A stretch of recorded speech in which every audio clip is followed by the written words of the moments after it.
Kita beralih ke informasi lainnya.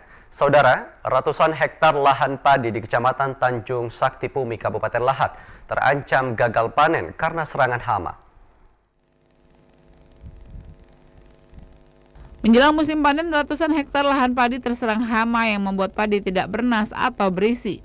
Menurut Muhammad Arif Nugraha, padi miliknya 30% tidak mempunyai isi. Hal itu terlihat dari buah padi yang tidak merunduk sehingga melayang ditiup angin. Pertumbuhan batang padi juga tidak bagus dan tergolong kerdil. Rata-rata lahan padi di Kecamatan Tanjung Sakti juga mengalami hal yang sama. Namun, petani tidak mengetahui hama yang menyerang padi mereka.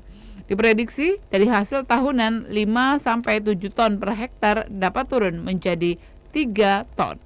Padi mengalami kendala. Jadi kendalanya itu di sini padi ini tidak mengisi. Kalau bahasa kami di sini ampe istilahnya. Jadi nggak ada berasnya itu kan. Petani berharap Dinas Pertanian dapat turun langsung melihat kondisi padi. Dari Kabupaten Lahat, Rivaldo Putrawansyah, TVRI Sumatera Selatan melaporkan.